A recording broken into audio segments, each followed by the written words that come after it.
দ্বিতীয় একক মূল্যাংকনৰ নিৰ্বাচিত পাঠ আৰু তাৰ প্ৰস্তুতি সকলোকে লহৰ কৃষ্ণলৈ স্বাগতম জনাইছোঁ। শিশু শিক্ষা সমিতি অসমৰ অন্তৰ্গত শংকৰদেৱ শিশু বিদ্যা নিকেতনসমূহৰ 2026 চনত সলনি হোৱা দেৱবাণী সংস্কৃতমৰ আজি 8ম শ্ৰেণীৰ দ্বিতীয় একক মূল্যাংকনৰ বাবে নিৰ্বাচিত পাঠ আৰু তাৰ প্ৰশ্নবোৰ কেনেকুৱা ধৰণৰ হ'ব তাক আগবঢ়াবলৈ লোৱা হৈছে। ভিডিঅ'টি আৰম্ভণিৰ পৰা শেষলৈকে চাবা আৰু লাইক কমেণ্ট কৰি কেনে লাগিছে জনাবলৈ নাপাহৰিবা। লগতে এইটো কথা মনত ৰাখিবা যে ছেপ্টেম্বৰ মাহৰ 15 তাৰিখৰ পৰা 30 তাৰিখলৈকে তোমালোকৰ 6 মাহিলী পৰীক্ষাসমূহ অনুষ্ঠিত হ'ব। তাৰ বাবে ইতিমধ্যে ভিডিঅ' আগবঢ়োৱা হৈছে, সেইবোৰ তোমালোকে এই চেনেলৰ জৰিয়তে চাব পাৰিবা। প্ৰথম পাঠটো আছে পঞ্চমহ পাঠ অষ্টাদশী শ্লোকী গীতা পূৰ্বাৰ্ধ। ইয়াত উত্তৰাৰ্ধ বুলি কিতাপত ভুলকৈ আছে, আচলতে হ'ব লাগে এইটো পূৰ্বাৰ্ধ। 8ম শ্ৰেণীৰ ভাগ উত্তৰাৰ্ধ হ'ব। ইয়াত শ্লোকসমূহ তোমালোকে এটা চাবা যে আমি প্ৰথম মুখস্থ কৰিব লাগে শ্লোকসমূহ, অৰ্থখিনি জানিব লাগে।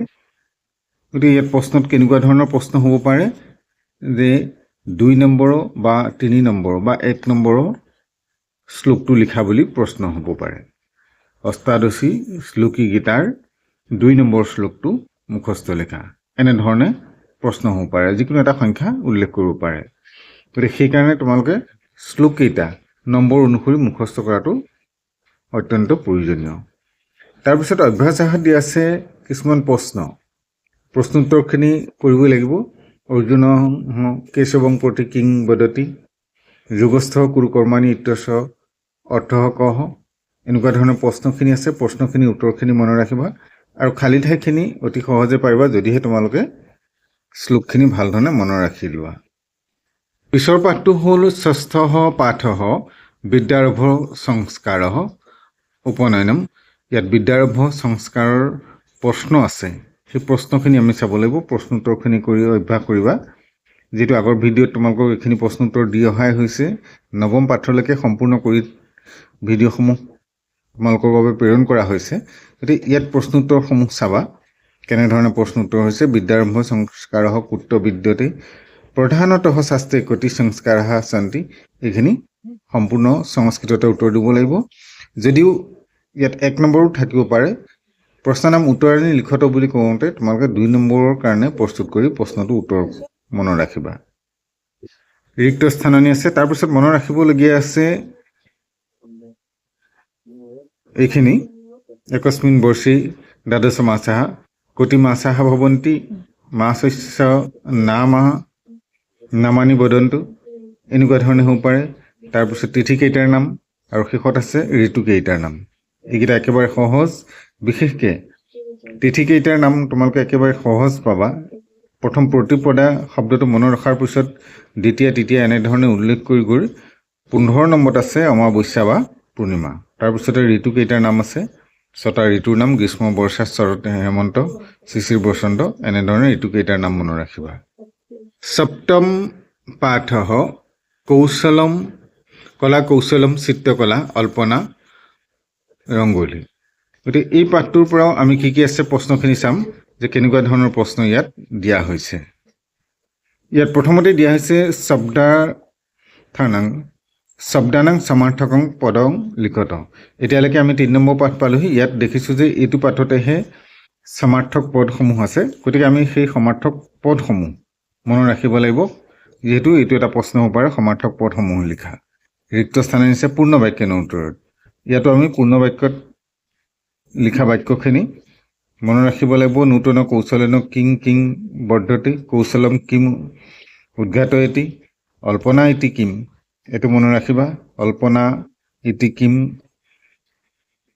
অলিম্পন শব্দস্য অৰ্থ কহ, অল্পনা, এনেধৰণে প্ৰশ্ন উত্তৰখিনি চাবা।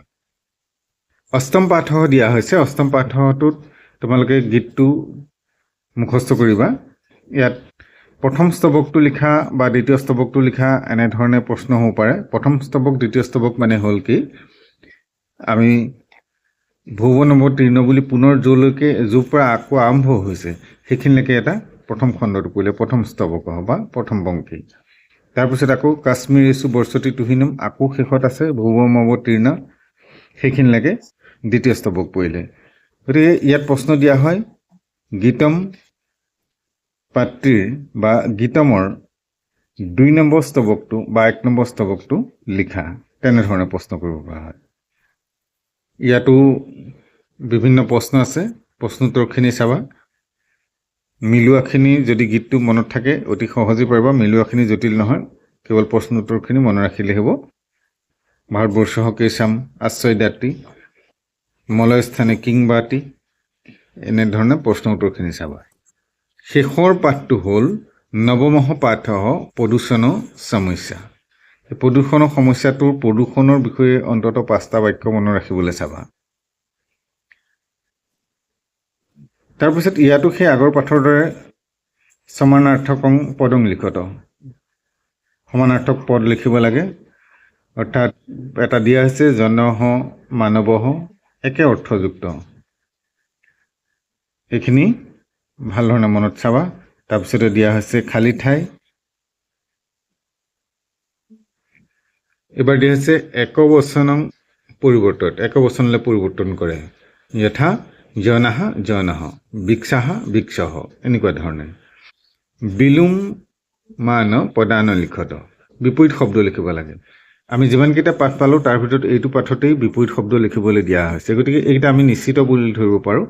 ইয়াৰ পৰাই 3টা বা 5টা বিপৰীত শব্দ লিখিবলৈ দিয়া হ'ব পাৰে। বাক্য শুধৰণি আছে, কিন্তু ইমানখিনি প্ৰশ্নলৈকে একক মূল্যাংকনৰ ক্ষেত্ৰত দিয়া সম্ভৱ নহয়। গতিকে তোমালোকে সেই চমু চমু প্ৰশ্নবোৰ, যেনেধৰণে সমাৰ্থক পদ লিখা, বিপৰীত শব্দ লিখা, এইখিনিৰ বিষয়ে ভাল ধৰণে চাবা। ইয়াৰ পিছতে আছে ব্যাকৰণ। ব্যাকৰণত কি কি দিয়া হৈছে? ধাতুৰূপ এখনেই দিয়া হৈছে, সেইখন হৈছে ভূ ধাতু। শব্দৰূপ দিয়া হৈছে গজ অথবা মুনি। গতিকে এই দুখনৰ ভিতৰতে যিকোনো এখন আহিব। আজিলৈ পাঠ ইমানতে সামৰিছোঁ। পৰৱৰ্তী নতুন পাঠ লৈ তোমালোকৰ মাজলৈ আহিম। চেনেলটো চাই থাকিবা, আৰু চেনেলটোত যদি নতুন এবাৰ ছাবস্ক্ৰাইব কৰি বেল আইকনটো প্ৰেছ কৰিলে পৰৱৰ্তী পাঠসমূহ লগে লগেই লাভ কৰিবা। নমো নমঃ।